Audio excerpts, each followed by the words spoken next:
So, hello mga ka-farmer, no? So, papakain muna tayo ng ating alagang manok mga ka-farmer. So, yan sila mga ka-farmer, no? Yan yung alaga nating manok mga ka-farmer. Papakainin natin. So, yan. So, bali mga ka-farmer, yung mga sisiw na to mga ka-farmer is bagong batch na to mga ka-farmer, kasi yung mga malalaki na ay inihaw na namin mga ka-farmer.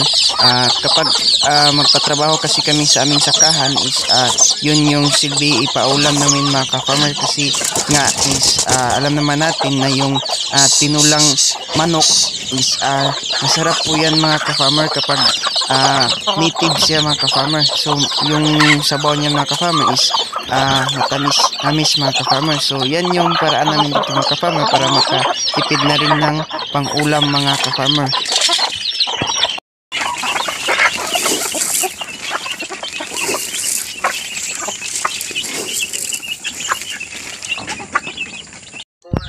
So yan naman mga ka-farmer, kung nakapansin kayo, yung inaan niya mga ka-farmer is iba yun, manok yung inaan niya mga ka-farmer, at yung mga sisiw niya is sisiw po yan ng itik mga ka-farmer.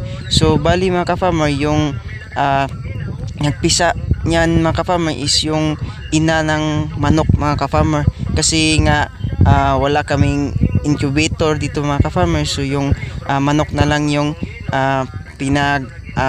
papisa namin yan mga ka-farmer. Alagang itik mga ka-farmer. So ayan sila mga ka-farmer. Diyan sa pagkain.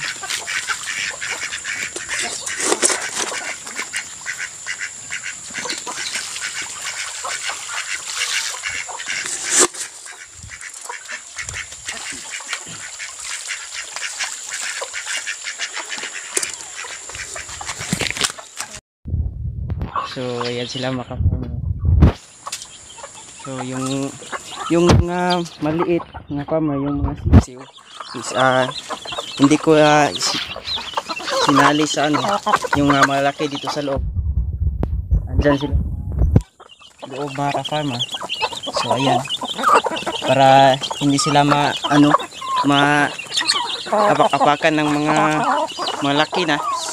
So ayan.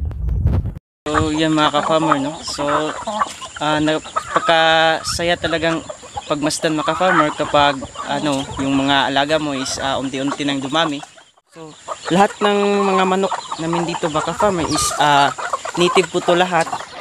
So para hindi masyadong mahirap alagaan, kasi pwede lang din sila magpagala-gala mga ka-farmer.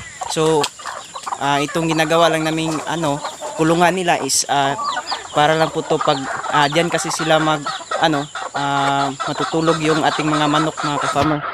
Dumi nila mga ka-farmer, dumi ng ating manok is pwede natin yang gawing pataba ng ating mga tanim mga ka-farmer. So yan yung purpose namin dyan mga ka-farmer.